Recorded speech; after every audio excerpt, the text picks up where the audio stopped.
Gematria for beginners. The art and science behind Jewish numerology. We all know that language and therefore words carry power. We just see that from the fact that it's the key to communication, the communication of our feelings to one another, whether it's from the earliest our childhood, formative years, communication of love, also unfortunately the communication of anger. So words carry power. They carry our expression, they carry our intentions, they carry our personality, our passion, our emotions, and so on. And words are made up of letters. And very often, though we use this tool at our disposal all the time, it's called communicating, speaking, crying, singing, all the different forms of expression of words, whether it's through speaking or also through writing, which is also words. We don't often pay attention to the exact science and art that lies behind these words. So in truth is the discussion of numerology, or the Hebrew word Gematria, which comes from a Greek geometria, which is geometry. Essentially it's the study of numbers. But Gematria particularly refers to the power and the energy that lies in the numbers that correspond to each letter, which I shall soon explain. But I think it's important to first discuss what letters and words are in general. Because I said, though we use words all the time, as I'm doing right now, and we use them hopefully for good purposes, but we also sometimes use them for unhealthy purposes, destructive ones, we have to realize that words are energy. Words are energy. As a matter of fact, the word for words in Hebrew, which is a milah, is made up of oisius. Words are made up of letters. Every word is made up of letters. And the word ois in Hebrew comes from the word asa boiker. And the morning has arrived, has risen. The dawn has risen. The morning has arrived.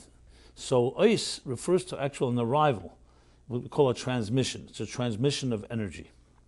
So though a letter on its own is hollow, you just have an A, a B, a C, a D, but if you combine the letters, let's say you combine the letter G-O-O-D, it takes on a whole different meaning more than the sum of the parts, because each of the letters has its particular energy, and combining them creates a new energy, a new synergy, you can say, which conveys the feelings that are conveyed when you say the word good. Now, it's important also to point out that I'm going to be speaking primarily about Hebrew language, because that's where Gematria really plays a tremendous role. And one of the reasons for that is because, according to Jewish Mysticism, the Hebrew language is actually the original of all languages. And there are actually books that describe how all languages evolved and originated from its original Hebrew. That's why you have Aleph, Bet, A, B, and you have the equivalent in not only in Latin languages, also in other languages, that it all originates from Hebrew. And Hebrew is considered to be the pure language, the language of metaphor, the language that the divine used to create existence. And thus the language, the letters and the words take on a whole different dimension, because what they are doing is actually conveying the power that lies, the power of creation, the power of the force of creation that lies within each thing that's named by a certain word or combination of words, which is why we say, for example, when we ask for a refuah shlema, for a blessing for health for someone who's been ill, we look for their name and their Hebrew name and their mother's Hebrew name. Why Hebrew name? Because the Hebrew name is seen as the name that channels the soul's power into our beings. And therefore that Hebrew name carries a particular power. Now we're not going to just be talking about names here and about letters, but I need to begin with that because that's an introduction to understand the significance of the Gematria within those letters. So to sum up, let's put it this way. Think of letters, think of it this way. We'll use an analogy. You have a film projector that's projecting just white, plain white light on a screen. So you see nothing. All you see is white light. Now imagine you take a film which has carved out images. In this case, let's say carved out letters, not carved out, a film with letters in it, and then you put that in front of the projector. What will happen? The letters will now be projected letters of light. So if you have carved out letters, as I said, G-O-O-D, Or we'll use a Hebrew word, baruch, which is a very classic word which means to bless. Beis, Reish, Vav, Chaf, it's 4 Hebrew letters. So you'll see those letters of light are projected onto the screen. Now what's actually happened here? What's happened here is that the white light is just plain seamless and shapeless energy, without shape and form. And the film, or if they're cut out letters like we used to use in school and so on, then the film and those cut out letters will so-called channel the energy, the white light, onto the screen, and therefore you'll have now letters of light. This is how we see names and we see words in general. They're essentially channeling energy. As I said at the outset, when someone speaks to you, and I'm trying to stay away from superficial talk and gossip and nonsense. Let's talk about something significant. Someone shares with you important words.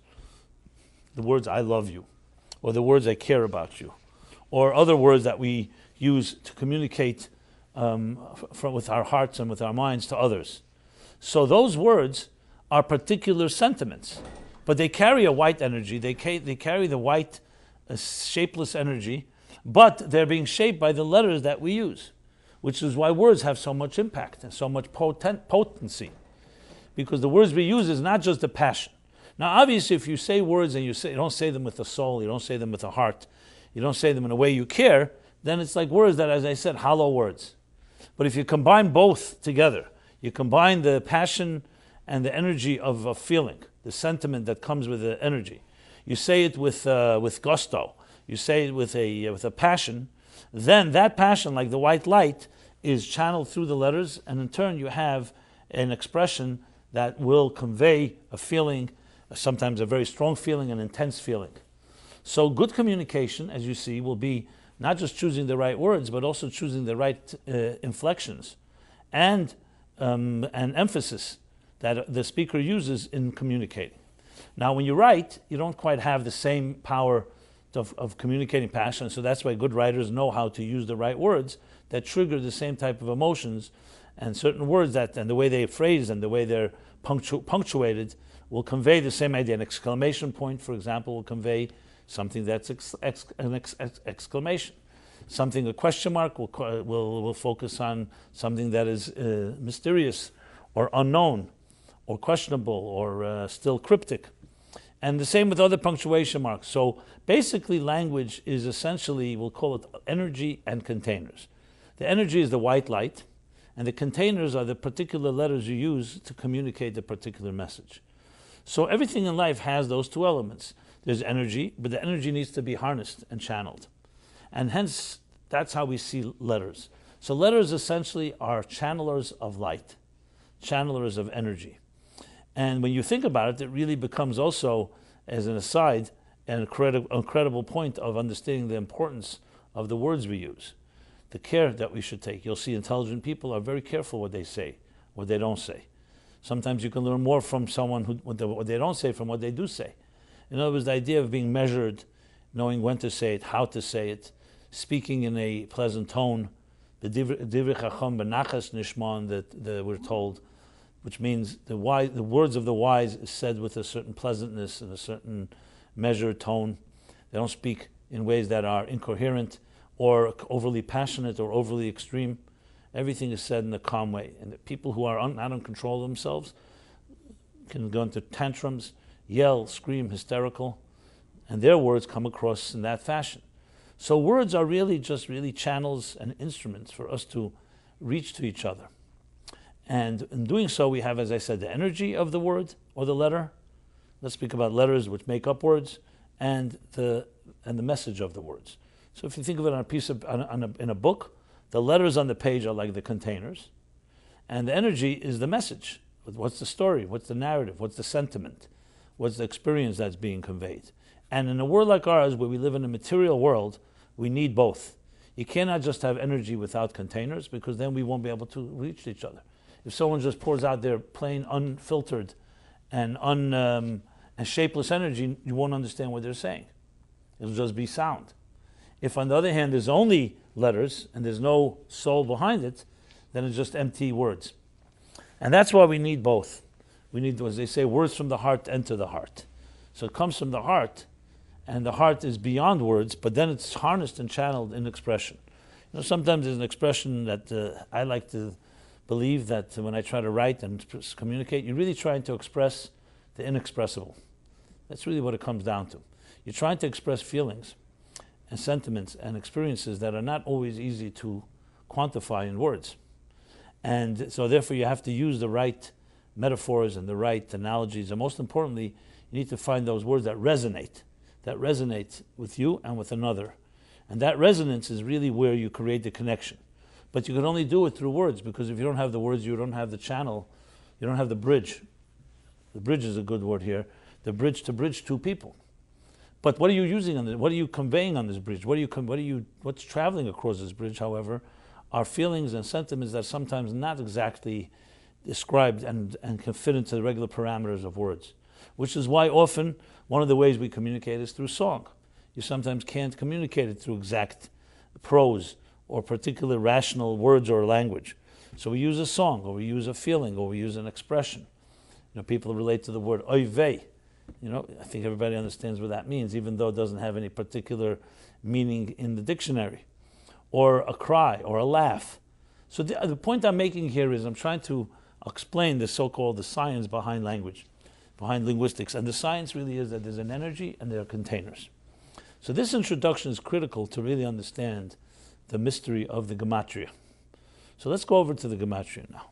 So if words are energy, if letters are energy, and words are the synergy of several letters coming together, and I'll use the classic, as I said, the Hebrew word baruch is the best example, because baruch means blessing. Baruch atah, you are blessed, you shall be blessed. So the word baruch is made up of 4 Hebrew letters, beis, reish, vav, and chav. If you want to use the word in English, bless, let's say bless or blessing, B-L-E-S-S. But as I said, I'm focusing on the Hebrew, but I'll explain it all obviously in English. So this is an example of using language to explain something that may be beyond some people's language, because not everybody knows Hebrew. So the word baruch or bless is made up of letters, and the letters themselves, the B, for example, of bless could be a B in other words. It could be the B of building. It could be the B of bricks. It could be the B of a bumblebee, if you wish. So that B can be used in many different ways. It's just a brick. Think of a brick in a building. But then when that brick, that one letter combines with another letter, an L, which again is a letter that can be used in many words, and an E, and an S, or beis, reish, vav, chav, which can be used in many different combinations. Now that you combine them in this particular order, you have suddenly a new energy enters, what we call synergy. It's more than the sum of the parts. It's not just a B and an L and an E and an SS. It's not just a beis, a reish, a vav, and a chav.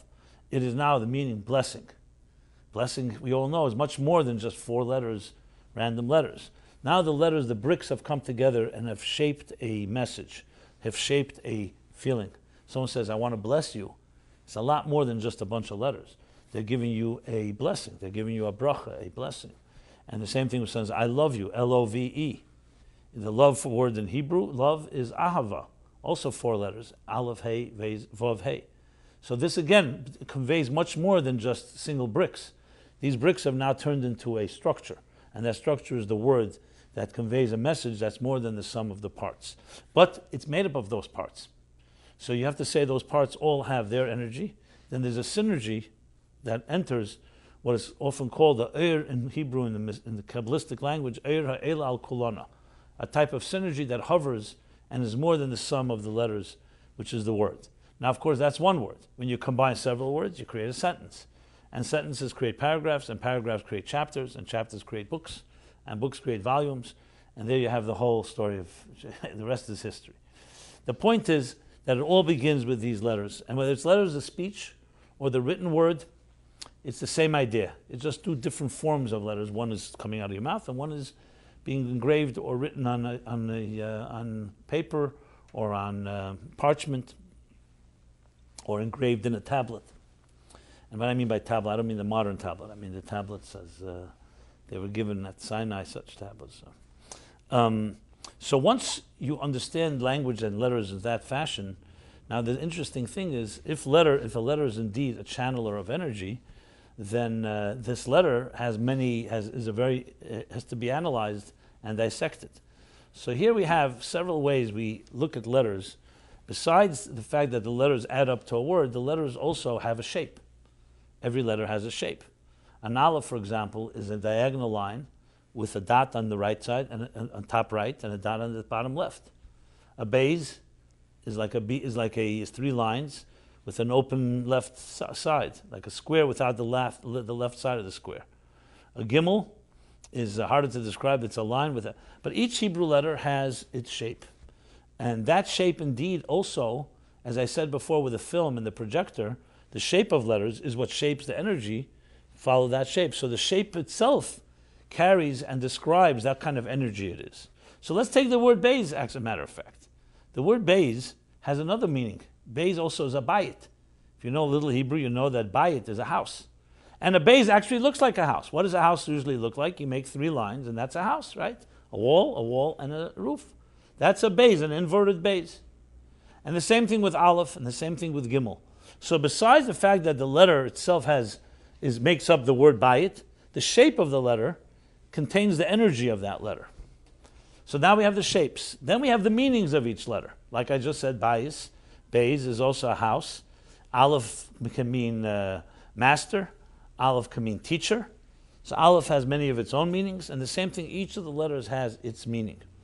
What we're going to focus on here is a third element in each letter, is its numerical equivalent, which we'll be calling numerology. That's the Gematria. So what's a Gematria? A Gematria literally means the number that corresponds to the letters of the alphabet, of the Hebrew alphabet. So we have a system for this. It's actually quite complex. I'm going to focus on the basics. Even though we call this Gematria for beginners, I was wondering whether to use that word. I'll tell you why, just as an aside. I remember I was once giving a series of classes at the Open Center here in the city. It was on Spring Street when I was teaching then. Then they moved somewhere in Midtown. And I gave a number of classes there. And one of the classes, the program director called me. She was really good with the titles and so on. She said, let's do a class called Kabbalah for Beginners. So I told her, I don't know if that's a great title. Who wants to be called? No one likes to be called a beginner. So she said to me, they said the same thing about those books, like, accounting for dummies, computers for dummies, this for dummies, that for dummies. And first people thought maybe it won't work. No one wants to be called a dummy. But the tongue-in-cheek element, actually saying it in the people's face, actually did resonate. They said, no problem. Once you're telling me I'm a dummy, at least you're not hiding the fact. So it worked. It was a good marketing tool. Then became a series for idiots, right? Something like cooking for idiots and accounting for idiots.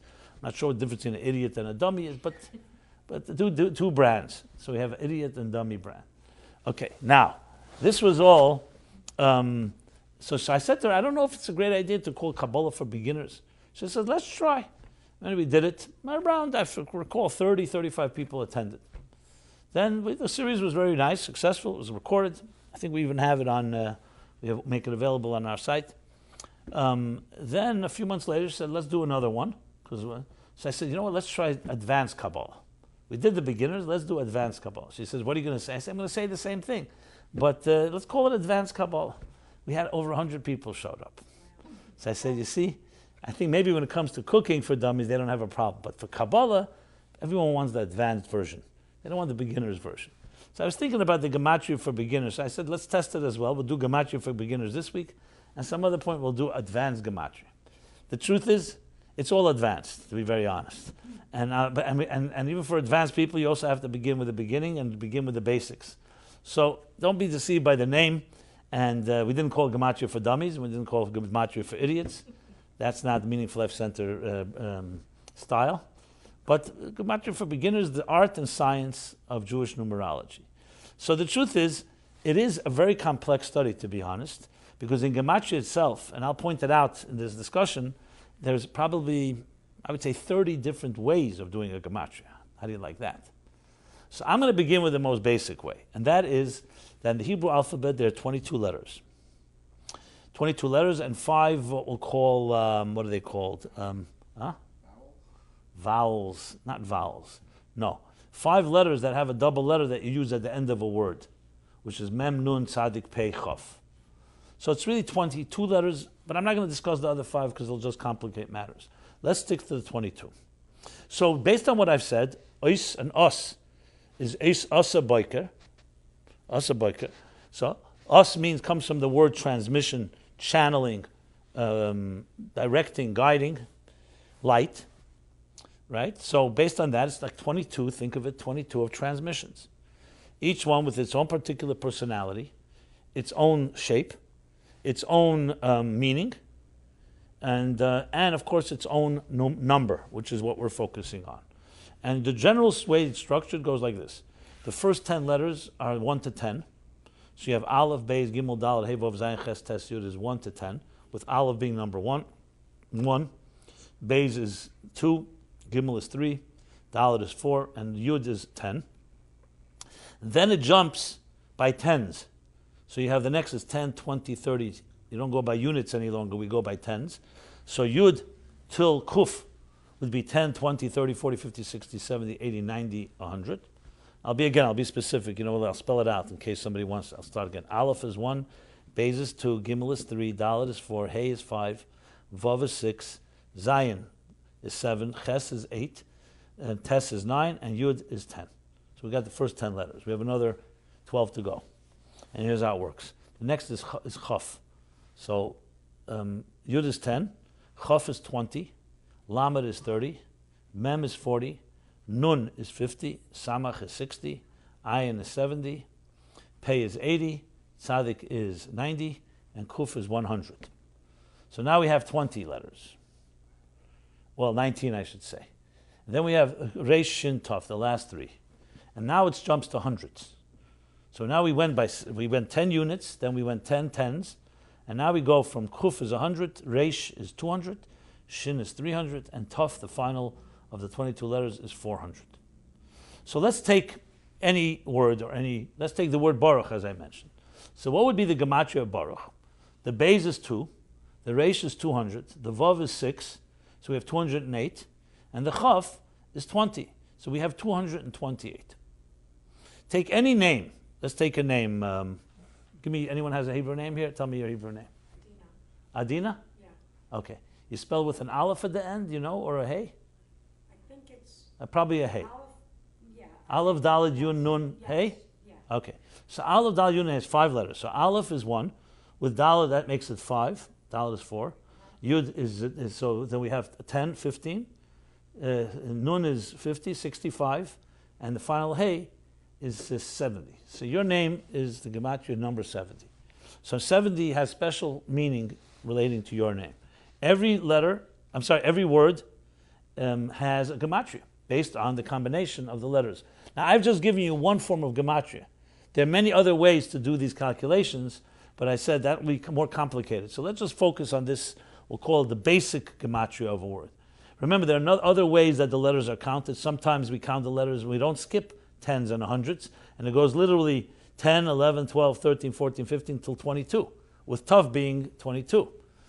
Sometimes we don't count zeros, which means that can have number 1 is Aleph, Yud is 1 because you take out the 0, Chaf is 2, Kuf would be also 1 because you take out the 2 zeros. So essentially you would have 4 times the letter 1, Aleph, Kuf, Chaf, and Kuf 3 times. And Beis would be 2, 220, and 200.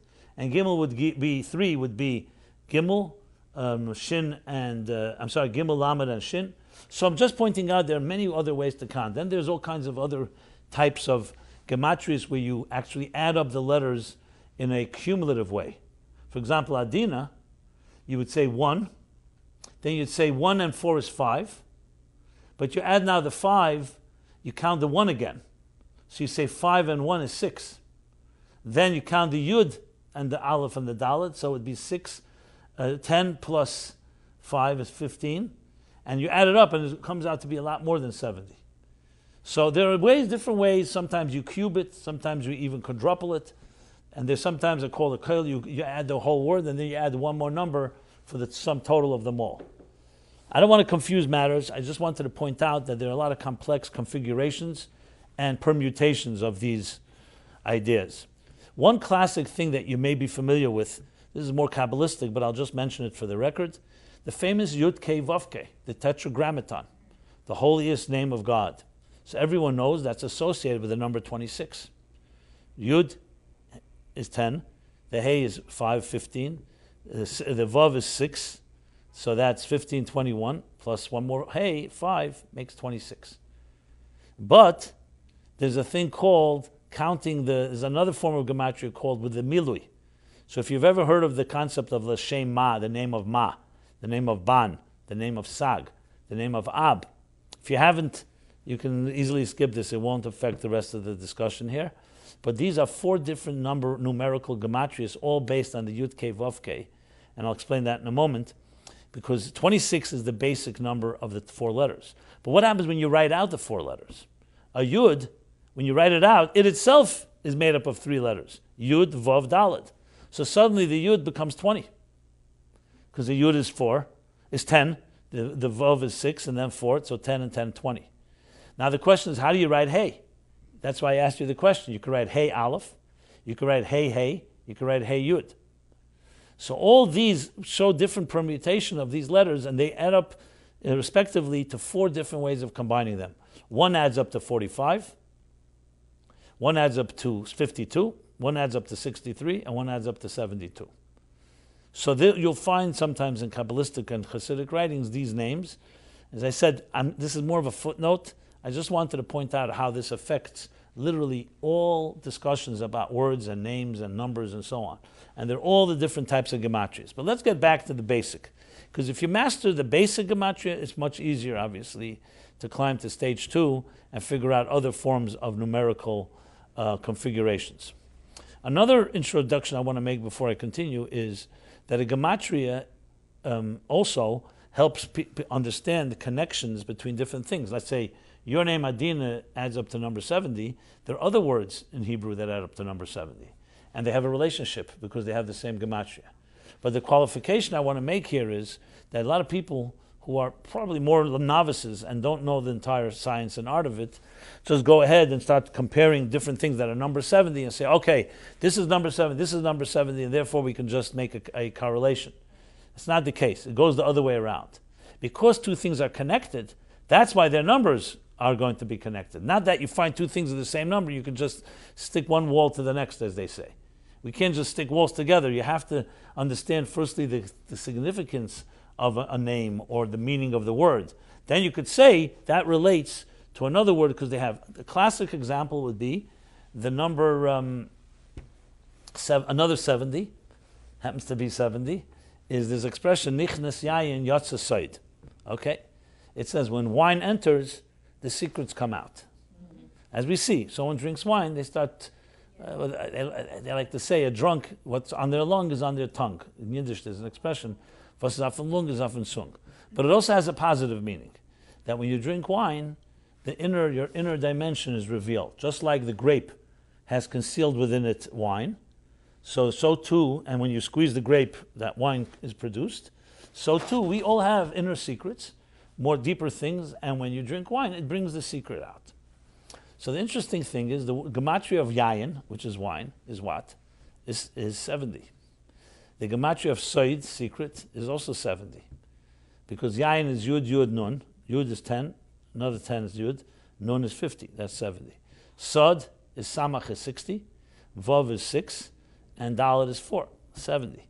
It's different kind of different words. So the words themselves, if you saw yayin here, wine, secret here, you wouldn't necessarily connect them. But based on this Talmudic statement, you realize they both carry the power of a secret. And therefore, they have the same number.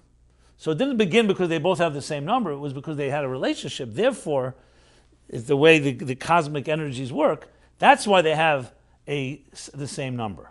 So it's important to realize it's not the number that makes the connection, it's the connection that makes the number. That's a critical piece in understanding what gematrias are.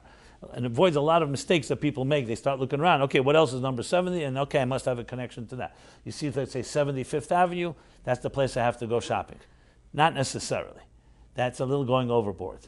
Because at first you need a connection, then you need the numerical equivalent of it. Okay. So with that said, you suddenly see a new horizons and completely new vistas, and horizons open up when you start looking at the number of words. Here, right here. Yayin means wine. Sod means secret. But when you look at the gematria, you suddenly realize that you can learn deep things about wine and about secrets by looking at the number. And the same is true across the board with every name of either a person or of an object or of anything in existence. The name carries the energy as I described in the introduction, and that energy, part of that energy is also the numerical, the equivalent, the numerology of that word or name. Now, one has to be careful because not everyone's a master of this, but there are those, there were Kabbalists and mystics, who were able to look at someone's name and able to somewhat recognize certain patterns and personality that that person has. And we're not talking here any prophecy or miracles. It's simply because the name carries energy. And a name carries energy, means it's your energy. It's the name that you were given, which we told the Arizal. The writings of the Arizal was a great mystic who says that when parents give a name to children, it's like a mini prophecy. They may not know it, but God puts the right name in their mouths, which is why one of the only areas where you don't have rabbis and leaders will advise on a name, you'll never find advice on a name. You'll see the names in the Bible, for example. Leah gave the names. The parents give the names. Even though you can go, let's say, to a sage and say, what name do you think? The sage will always say, you as parents have the prophecy, the mini prophecy. God will give you the right name to put into, the right name that this child needs to have. Now, sometimes it's a name after a grandparent, after a loved one, after someone that you want to remember and memorialize. That's part of it. But a name is a very powerful force.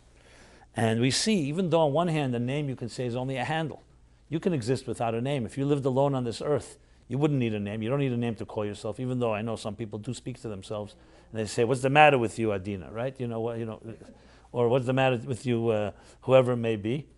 But in essence, we don't really need a name. On the other hand, a name is critical for us to be able to communicate to each other, and we know that a name also touches the core. A person could be asleep.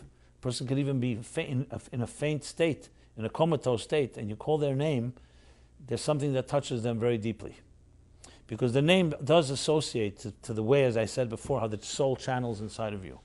So therefore, the Gematria, the number that associates with your name, is therefore also very significant. And Tanya, in Shar Yechid V'Amuna, in the second section of Tanya, chapter 1, the Baal Tad, the Rabbi Shneur Zalman of the Adi says that the number, the letters, the number of the numerology of a particular word gives you the number of energies that that word contains. So in a sense, when you say the word Yain 70, it's like 70 energies. And what's 70? So you can study, and those that are familiar with the number 70 know it has certain power. 70 is 10 times 7. It's the 7 faculties times 10, meaning their complete cycle. So with the number, you can begin to recognize different elements. For example, there are numbers we're very familiar with. Everyone knows Chai. Chai is one of the most famous ones, right? The Chai. What's Chai? So we all know Chai means life, but it's also number 18, which is many people will give donations in the number 18. 18, 36, 72, 1800. Because we want, with that number, we want to convey and we want to channel into our lives life. Chai for life. So Chai is one, as I said, one of the most famous ones. And there you have both, the number 18. Now, the question is, does number 18 connect to the word life? The answer is yes. When you study, again, Kabbalistic teachings, and again, this is not the place to go into all of this, the word 18, the number 18, adds up to things that give us life. So when you talk about numbers, as I said, the numbers have different words that share the same numerology, but you also have the meaning behind a number. Now, of course, the classic numbers that we know most of, especially when you talk about Judaism, are the number, like the number 1. So number 1 is the unity of God. Wherever you see an aleph, letter 1 or the number 1, you know that you're connecting to something that's unified. Whenever you see the number 2, you can rest assured you're identifying with diversity, because 2 immediately means there are 2 forces. And interesting, number 3 it always identifies with the concept of harmony, because 3 is the harmonizer. It takes energy 1, energy 2, which may conflict, and it reconciles between them. Kasav Ashlishi, the third verse, the third dimension, like a mediator or a translator. You have Hebrew, English, and you have a translator, number 3, that connects the two, like a bridge. So when you think of these numbers are easy to relate to, because easy to explain. It obviously gets more complicated when you get to larger numbers. So where do we find, for example, number 3? We have the 3 patriarchs. We have the 3 matzahs that we take in the Seder. We have the 4 cups of wine, which correspond to the 4 matriarchs. So you suddenly see, when you start thinking of these numbers, that these letters, Gimel, Daled, actually associate with other forces, not just with words, but with entities that are made up of number 3, number 4. Now, of course, 5, we have 5 fingers on our hand. Then we have both hands. We have 10. 10 is considered the complete number. And 10, you already have the 10 utterances which God created the world. You have the 10 commandments. And of course, number 7 is also very, very, very popular. 7 days of the week. So you see, when you start understanding the numerology, they start associating with all these things. Now, these are associated with single letters. Aleph is 1, Beis is 2, Gimel is 3, Dalet is 4, Hey is 5. You have 7 is the 7 days of the week. But when you start combining them, so then when you have a word that say, going back to Yayin, for example, so Yayin is Yud, Yud, Nun. So besides the numerical, numerical total of 70, it's the 70 made up of 10, 10, and 50. So the 10, 10, and 50 also have significance. Whereas, let's say the word Sod, secret, also adds up to 70, but it's made up of 60, 6, and 4. So you can see from this how this gets more and more complicated, which is why I'm sticking to the basics. And I know I've said it several times that it's complicated. I'm just saying it because it happens to be the fact. And I don't want anyone to go away thinking there's just some type of simplistic number thing. It actually gets deeper and deeper. And the deeper you go, the more you really learn about yourself and the things called by these names. Because names carry this type of power. Now, another qualification. I once discussed this with somebody, and they said to me, so does that mean when I date someone, I should find out what their name is? Add up the Gematria, add up my Gematria, and then see whether we're compatible. I said, absolutely not. I'll tell you what you do. You date that person, and you use your mind and heart to figure out whether that person is for you. And if you do indeed decide to get married, and after you get married, you come to me a week later, and then we'll add up the names, and we'll see how that works out. But you don't base the marriage on the names, as I said before. You base the marriage on the connection. And then guarantee that the names will also fit in. So it's important to not get too, let's call it sensationalist. You know, people love the exotic. They love the mysterious. And Gematrias are very intriguing, which is great. But let's not go overboard and realize it has to be part of a comprehensive way of looking at life and a responsible way of looking at life. You can't just say, you know, to take it overboard, as I said, okay, this is the Gematria, and I'm going to look for numbers, or wherever I go, I start seeing all these numbers. Because then it can get into almost the farcical and silly. Whereas in truth it's a very sacred part of our beings, a very sacred study, Gematria. And when you look in the Talmud, you'll find it's used all the time, but used in a very serious way, in a very insightful way, to help support a particular idea. As a matter of fact, when you look in the Pirkei Avot, in chapter 3, chapter 3, it talks there about different types of studies. So it says there's certain things we study, certain constellations and certain configurations, which are like considered fundamental. But then it says, comes to Gematria. Gematria, it says, is like dessert. What does that mean? That it's an additional component that's not about... That dessert is not just about... So the core meal is the relationship. As I said before, first you have to relate to something. Then, as a dessert, or a so-called accessory or additional element in the meal, is a Gematria. So Gematria is a support to understanding the bigger picture. But it does carry weight, and it does carry power. As I said, it's the number of energies in the particular letters and the combination of letters in any particular word.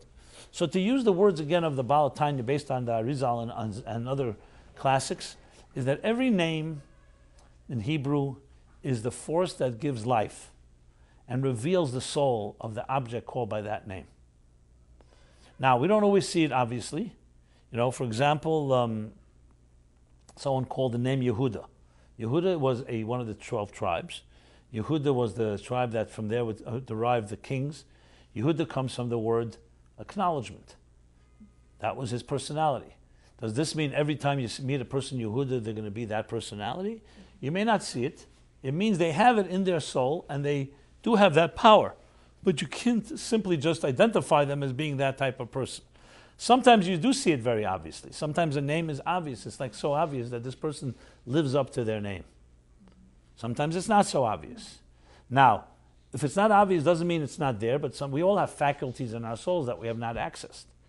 So again, this is necessary to qualify to understand that when we look at these things, it helps identify, but you need to have an expert to really be able to make a determination what meaning and what gematria, what does it ultimately add up to and what it means. Like for example, the word Yehuda also has, besides the Dalet, it has the 4 letters, Yud K, Vav K, and a Dalet. So that's why it hints to God's name, as do other names we find in the Torah, both men and women. So Gematria, to sum up what I've said so far, is essentially a dimension in the energy of what objects and humans and people, that the part of the energy of what their letters of their name, the letters of their experience adds up to. Gematria adds a dimension, the numerical dimension, which is, as he puts in Tanya, he says, the number of energies that exist in that particular plane. And I gave a few examples with the Aleph, Beis, Gimel, Dal. Now, Gematria has many other uses, and I'm going to talk about a few that have personal application besides what I've addressed so far. I used one class with Yayin and Sod, secret and wine. I want to use another example of a gematria that's classically used. One is called, one of them is Chava. The first woman in history, her name was Eve, in Hebrew Chava. So Chava is the gematria of Yutes, 19. 1 after Chai. 18 plus 1 is 9. That's Chava. Chava 8 plus 6 Vav is 14 plus 5, 19. So it explains why the number 19. Because she came in addition to Adam. Adam would be the symbol of life, and the woman is an additional element, so she's like a life plus 1, so to speak. As a matter of fact, it says Chava was called Chava, she's the mother of all life. So life would be Chai, 18. The mother of all life is 19, the mother that bears life. That's what Chava was called. Adam is the gematria 45. Aleph is 1. Dalet is 4 is 5, and the Mem is 45. Remember I mentioned 45 before? The name Shema, Ma 45, it's the first configuration of God's name. But what do you think of Behema, which is the contrary? If Adam is a human, an animal in Hebrew is called Behema. What is the gematria of Behema? 52. Ban. So these different numerologies happen to also reflect on the nature of what a human being is. Because what is Ma? You know the word Ma in Hebrew, Ma means what? If you ever hear Chochma, Chochma, which means wisdom, is the power of what? Chochma is made up of 2 words, Koyach, Ma, the power of what? Because when you conceive of an idea, what's the first reaction you have? Wow, what was that? Like a flash. It's a what experience. It's a what experience because a flash of an idea, where did it come from? What symbolizes in Hasidic terminology bittul, meaning v'nochnu ma, what? Something that's defined. Here's the definition. When you say what, is a wonder. Wonder is connected to something that is beyond us. So it's like a transcendent experience. So Adam, the human being, and remember, Adam is also a name for all humans, not just for men, it's for women as well. Adam is the human race. It's the name Adam. The human being is essentially his real essence. The real essence of a human being is a what? Is a miracle, is a wonder. So the name Adam is that the human being is the only creature on earth that actually experiences transcendence. Animals follow the rules like clockwork. They survive and they are necessary for the natural balance of the world. But it's the human being that introduces the what, the wonder of it all, the awe, you can say, and the wonder of existence. So Adam is related to the word Ma. And I can go through a list of many different gematrias and their connection. I just wanted to give a few examples because these examples help us learn. I want to teach the methodology here. I'm not going to go through every possible gematria. It's a methodology that when you learn to master it, becomes a tremendous tool to understand that the inner workings of existence. Because listen, everybody knows today, and science makes it increasingly clear that we know that existence is multiple layers. What we see is not what you get. You know, you see the surface level. We know today, just like the sea, when you look at the ocean, and you see a cover of the ocean bed. If we didn't have cameras and we never went underwater, we'd never know what's underneath it. But the ocean conceals everything that's underneath it. It's a whole world. The same thing is on Earth. Everything is multi-layered. We look at an object. You look at a table, a chair. What is it? Okay, so you could say this table is made out of wood. But what is wood made out of? Wood is made out of particular elements. Just like water, H2O, hydrogen and oxygen. But what are hydrogen and oxygen made of? They're made of molecules. The molecules in turn are made up of atoms. The atoms are made up of subatomic particles, subatomic. And how far down the rabbit hole can you go? No one knows. But one thing is clear, what you see on the surface is only an outer expression of what's inside.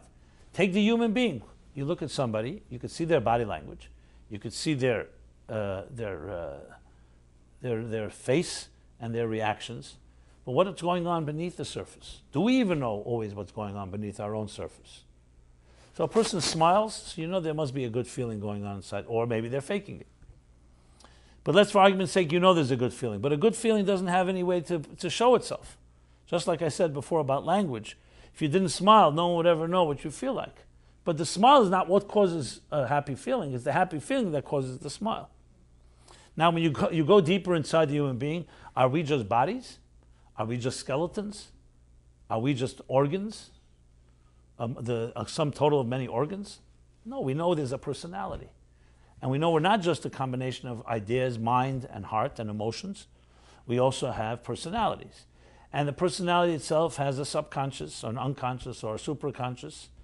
And then you go further in, you could travel into the so-called the cellular structure. Then you can the DNA structure, all the way to the genetic matter within us, and being the DNA, I mean, I should have gone in a different order. Sorry, the DNA is all the way in the bottom, or all the way within.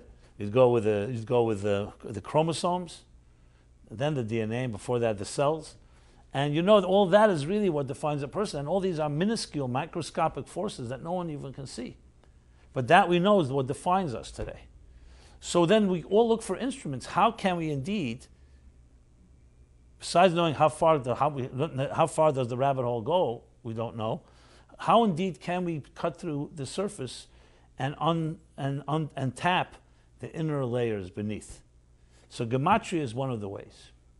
Words in general are the ways, as I said, the energy of a word.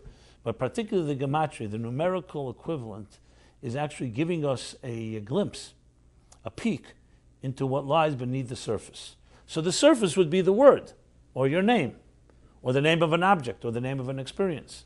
And the numerology behind it would be a way of understanding what lies beneath the name, whether it's the number 70, or the number 18, or the number 19, or 45, or 1, 2, 3, or whatever combinations there are. So that's the way you have to look at Gematria. It's essentially an instrument, a tool, that lies there in its quiet way, a number. But when you start studying that number, you begin to recognize the forces that you would not see, the naked eye would not see. Let's take another example. What in Hebrew is the word for nature? So nature in Hebrew is teva. Okay, teva. Or if you say the nature, it's ha-teva. What is the gematria of ha-teva? So hey is 5, tes is 9, is 14, beis is makes it 16, 2, and 16 plus the last letter 70 is 86. That's the number. So the Kabbalists tell us that this number 86 is the equivalent of the word, and the word, one of God's names, not the Yud Kei Vav Kei, which is 26. It's another name called Elokim. I mean, I'm not pronouncing it with a hey because we're not supposed to pronounce it that way. But Elokim is what? It's 5 letters. Aleph, 1. Lamed, 30. That's 31. Hey, 36 is 5. Yud, 46. And what's the last letter? 40. Mem. 86. Miracle, right? It's not a miracle. It says it in the holy books. That's how I know. So 86 and 86. So is there any connection? Now you may say not. Remember, the point is not that they're the same number. It's because there's a connection. That's why they're the same number. So the Pardes, Rabbi Moshe Koraviro, explains that what is the meaning of God's name, Elohim? Why is it different than, let's say, the name Havaya? So he says because the divine, who's beyond everything, beyond any definition, manifested in two ways. The truth is there's 7 names of God, and they all have gematrias, they all have significance. I'm just mentioning 2, Havaya and Elohim. 2 ways the divine that manifests in manifests. One is the divine that manifests within nature, the God of nature. That's Elohim. Whenever the word Elohim is used, you're talking about the divine as it relates to existence. Bereshis bara Elohim, the first 3 words of the Bible. In the beginning, which name is used? Elohim. Why not Havaya, Yud Ke Vav Ke, or other names? Because God is creating nature. And the rules of nature, the laws of nature, are the divine within nature. Now, just to qualify, this is not pantheism, Spinoza's pantheism, that God is nature and nature is God, as we'll learn in a moment, as we'll discuss in a moment. But God is the God that creates nature. So when you discover God within nature, which is like many scientists will say, it's the mind of God, it's the hand of God, that is the Elohim. Havaya, the Yud Ke Vav Ke, the Tetragrammaton, refers to the transcendent God, the God that's beyond nature. And that is a different number. So therefore nature, or the nature, is the same numerical number as Elohim, because it's exactly this, that's its significance. It's the divine hand, it's the artist as we see the artist through the art. Whereas Havaya is the artist, the artist is not defined by being an artist. We know an artist can be many other things. So there's a divine dimension that's not defined by his art. And that's why we, in Judaism, you see how much emphasis. Look at something that we say so often and most people don't even pay attention. Every blessing we make begins with which words? Baruch atah Hashem Elokeinu, Melech HaOlam. And then we continue for each blessing, lighting candles, eating bread, eating cake. But all Baruch atah. What does it mean, Baruch atah Hashem Elokeinu? Blessed are you, Hashem Elokeinu. Hashem is the name Havaya, the 26, and Elokeinu is the second name. What does this mean? Blessed are you, the Lord our God, the God our Lord. In English, it sounds redundant. But if you think of what I just said, it's not redundant at all. It's saying, blessed are you, the divine that's beyond nature, as you manifest in nature. And this is fundamental Jewish belief, that God is nature, but nature is not God. Which means that God also creates nature, but is not defined by nature. That the transcendent God that is beyond all of existence is united and one with the divine that is part of existence. So that's why we say Hashem Elokeinu. And then we say this many times. On Yom Kippur, the holiest moment on the holiest day, the end of Yom Kippur, what do we say? We first say Shema once, then we say Baruch Shem 3 times, and then we say Hashem Hu Elokim 7 times. I'll explain the numbers in a moment. What's this Hashem Elokim? If you don't know what the redundant, God is our God. What are you trying to say? God is God. That's it. You're saying that the transcendent God is one with the God within nature, which is the fundamental principle in Jewish thought, that we are not God, but God is part of us. And that we want to unite the 2 dimensions by saying that the God that is beyond all of existence connects with existence. It's basically transcendence connecting with our routines and our natural lives. Nature connecting with that which is beyond nature. Or to put it another way, the extraordinary within the ordinary. The supernatural within the natural. And interestingly, when we say the Shema, the most famous Jewish prayer, here you'll see how the Gematria really comes out. So we say Shema Yisrael Hashem Elokeinu, again, Hashem Elokeinu. The same 2, the transcendent and the natural. And then you say Hashem Echad. And the emphasis is on the last word, Echad. 1. Now Echad, I mentioned before, is number 1. But echad, written out, is 1 plus 8. The ches is 9. Plus dalet is 4, 13. Which connects to many different 13s. There's a 13 divine attributes of compassion, 13 connected to bar mitzvah. There's many elements to 13. 13, the Kabbalists say there's 10 plus the 3, the triple heads on top of the 10. But the main thing I want to emphasize is that the Talmud says that the 1 permeates the 8, which permeates the 4. And I'll explain. 1 is the oneness of the divine, which is a concept of unity. Today, physics is always in search of the unified field theory. Everything is one. To find the oneness that connects all laws and all phenomena. Ches is 7 plus 1, referring to the 7 heavens, the 7 atmospheres, and 1 is earth. And Dalet refers to the 4 directions, east, west, south, and north. And the goal is that you want to unite the Aleph, the 1, with the 8, with the heavens and earth, the diversity of existence, and the 4 different directions. This again is a form of connecting the divine unity with existence.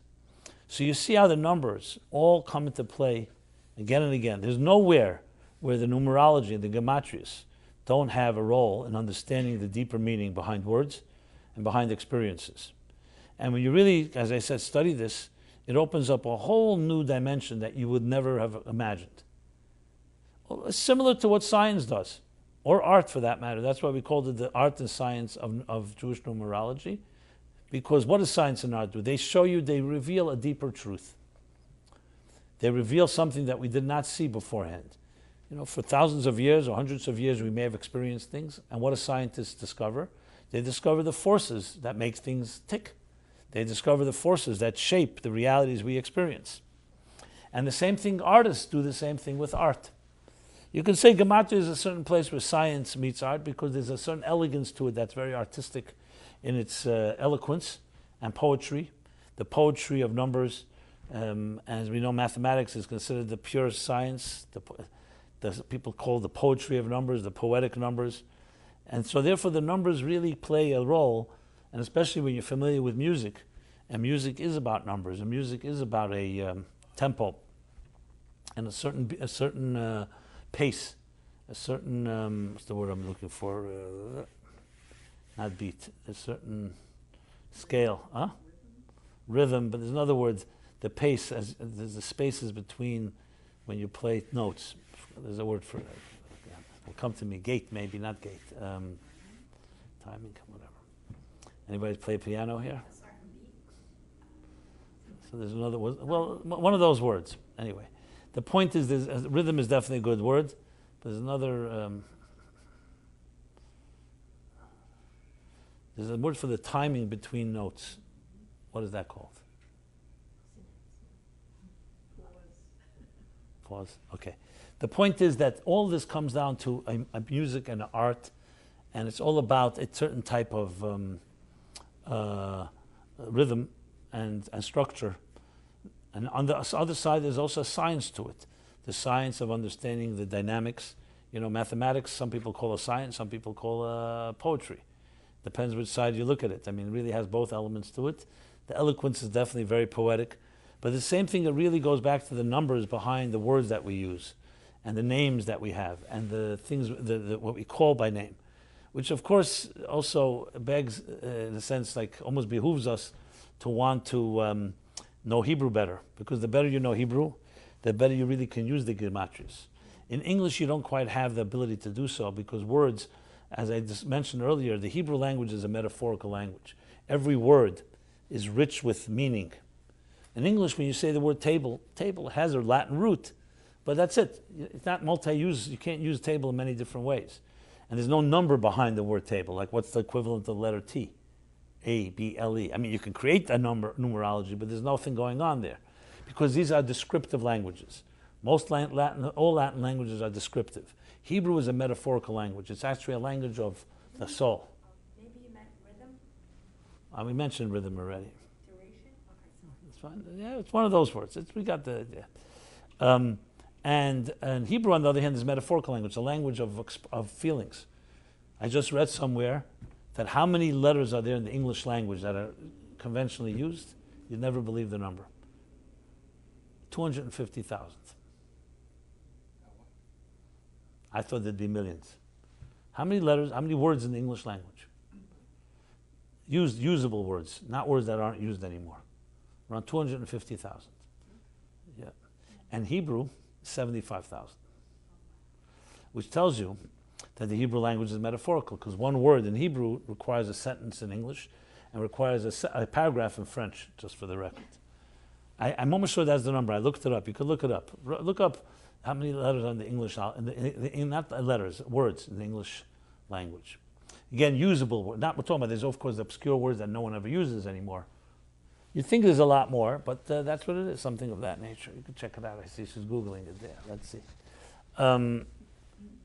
So language that expresses sentiments in that fashion obviously has much more concentrated power, both in the words, the letters, and above all,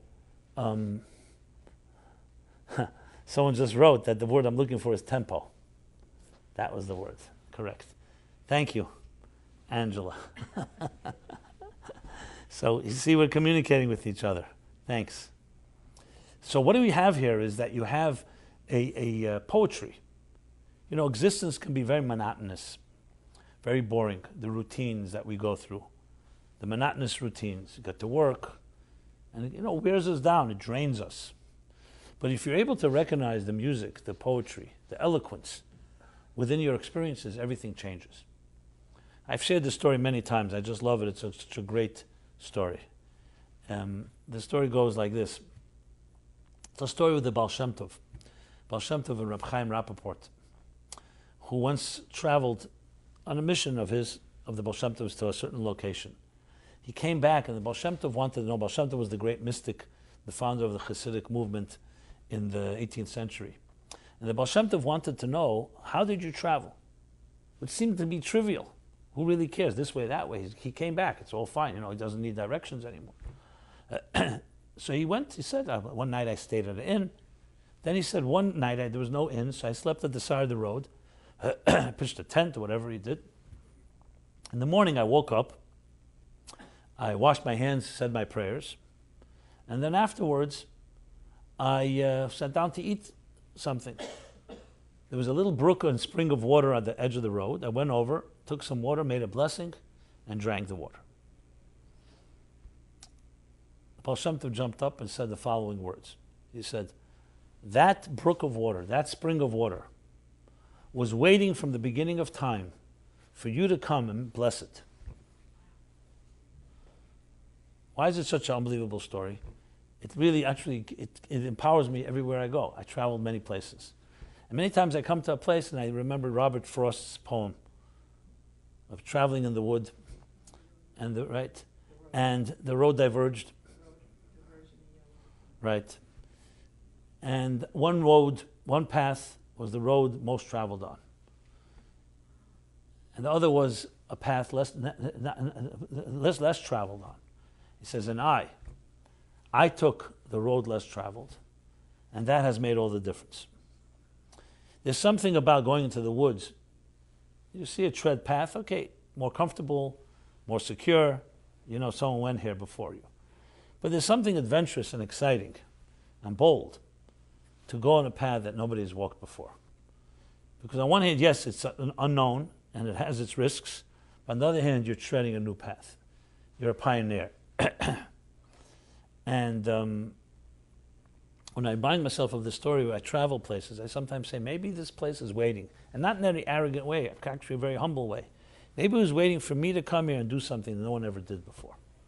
Make a blessing, bless somebody, say a kind word. And when you think of life that way, everything comes alive. Because then you walk down the street. You may be doing something that's routine, you're doing every day, but you're looking for the magic, you're looking for the enchantment, for the surprise, something unexpected. I always tell people when you travel, even if you have a business meeting and you're going for vacation, always be prepared for the unknown. Because the greatest things happen, when our human plans don't get in the way. So you go to a place, and if you have it all scheduled, listen, I have a business appointment, and that's all. The rest of the time I'll spend in the hotel watching something. But if you open yourself up to meet somebody in the lobby, in the lunchroom, wherever it may be, in the dining hall or in the street or on the beach, things happen, magic happens. And Gematria is part of that adventure, is the ability to look at things, not just at the surface, but to go beneath the surface and look at what is the number involved here? What is the music? What is the rhythm, the tempo, the different elements of the forces at work that are not so obvious? And when you do that, you start realizing there's a whole narrative and script beneath the surface. And that script is not written by us. It's some higher choreography. Now, we could either join and align ourselves to that choreography and then dance with it, or we can resist and just live on our surface level. And when any of that happens, say, hey, it's not part of my plan, and then lose these opportunities that really can change your life. So Gematria is more than just a play with numbers and words. It's really looking at your own name, other people's names, and really trying to understand what's the deeper meaning. It also makes you more introspective and makes you more sensitive, because you start looking at things not for what you see. You realize that what you see is not what you get, which of course was a big line used in the beginning of the computer generation, if you remember, 20 years ago, when they were talking about images on screens. Is it what you see, what you get? And you had to go to what was the initials. What you see is not what you get, WSY, whatever it was. Today, it's already common that you see what you get. But we should always remember we never see what we get. There's always more going on. There's always a deeper story. So Gematria in that sense is like an instrument, as I said, a tool to dig deeper and to recognize deeper meanings behind things and recognize nothing is as it seems, and helps us also create connections to experiences that in our lives that we would never really experience without going to that place. Like he said, that the entire world, beginning of time, was waiting for you to come there and achieve something. That's such a tremendous lesson, especially in our day and age. We have our gadgets, and we have our smartphones, and we have our mobile phones, and we have this thing and tablets. I mean, we're connected to the gazoo, we're over-connected and inundated and overloaded by information. Once upon a time, information was scarce, was a scarcity, was a rare thing, and information was so valuable. Today, it's almost meaningless because it's everywhere, and you can't even make sense of what really matters between all the clutter. So we're overwhelmed with all of this. And with all that, in many ways, our lives have become even more robotic and more mechanical.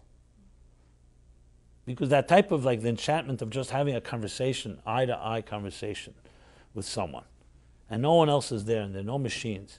I know it's ironic, I'm saying this as I speak, I'm saying it on Facebook, on YouTube, and all these technologies. So, I don't know, maybe the expression goes in the Talmud that sometimes you they say the axe that cuts down the tree comes from the tree, because the handle of the axe is made of the wood of the tree. So maybe we use technology to challenge technology to be used for the right purpose. So I like to look at these machines simply as instruments, as channels, as platforms of conveying something that's beyond machines, conveying a heartful message, conveying the message of the numbers of our lives, the numbers of the story behind our lives. And though there's more to say about all of this, I thought this is a good, I would say introductory. I think it's more than introductory. I think I gave a good taste of it. I feel comfortable saying that. But stay tuned. We'll talk about this more. But on a concluding note, I will say this. A Gematria is a gift given to us, one of the gifts we have that help us probe, that help us explore, that help us dissect realities that we see and see them in a new light. Sometimes you look at something you're very familiar with, but then you look at it in a new light, in a new environment, and under other circumstances, and suddenly something emerges from it. That's really the secret to all healthy relationships. People you're accustomed to. People say, how could I be excited about someone I know for so many years? That's why marriages fail and so on. Well, the secret is to look at them always in a new light. It's like, think of it like a spectrum. Think of it like a crystal where you're trying to find the rainbow and always look for a new light. And maybe one of those new lights is the Gematria that helps us see things from a different perspective. It's the same thing, but you see a new dimension. That's how you keep things alive and dynamic. You keep them dynamic by looking to find dimensions you haven't seen before. So imagine a couple. They can be married 70 years, but they're constantly looking to find the more intimate and more another petal of the flower they haven't seen before, to come to discover something new. And Gematria helps. So maybe if your marriages need some little spice, maybe you should start looking into the number name now that you're ready together. Maybe look at the names that you have, find out what your Hebrew name is, find out the numerical equivalent, and then play with the numbers. And who knows, you may say, hey, wow, I never knew that about you. And I hope you find only good things, and I'm sure that you will. And it'll definitely give you a little more life, a little more time. And then there's always new dimensions of Gematrias, which I will be speaking about in the coming classes. Not necessarily next week, but in the coming months. So stay tuned. So may you enjoy your Gematria, enjoy your number, enjoy your numbers, I should say, the magic of the numbers, the poetry, the music. And thank you for all the words and that people have given me, the rhythm, the tempo. They're all very great words, because they all, if you think about them, the common denominator of all of them is vitality, passion, that it's alive. I remember a cardiologist was at this class, and he has a lot of aggravation in his life, a lot of problems. And he's always telling me, I wish I just had a day of respite where things were just calm, without all this ups and downs. So half jokingly I said to him, you mean like a flat line? He said, no, not a flat line. Because as you know, a cardiogram, if it's a flat line, it ain't a good sign. You want to have is a wave. That's rhythm. And a wave means it's moving. And movement means that you can't just stay static. I know we've created the art of the couch potato, the art of doing nothing. Some people feel they have a PhD. I've learned to do nothing and not feel guilty about it. It's not nothing to be proud of. We have to look at our lives as being something that's alive. And Gematria helps us look into the deeper dimensions. One of the instruments, one of the powerful instruments and gifts to do so. So may we all enjoy such magical lives that every moment is extraordinary. Not because you're finding something new and extraordinary, because you see the extraordinary within the ordinary. You're digging deeper into what you already have. Thank you very much. And until next week, please stay in touch. You can email us. Check us out at meaningfullife.com. Email us at meaningfullife.com if you have any questions, comments, or in any way that we can be helpful in your magical journey. Have a good week. Thank you.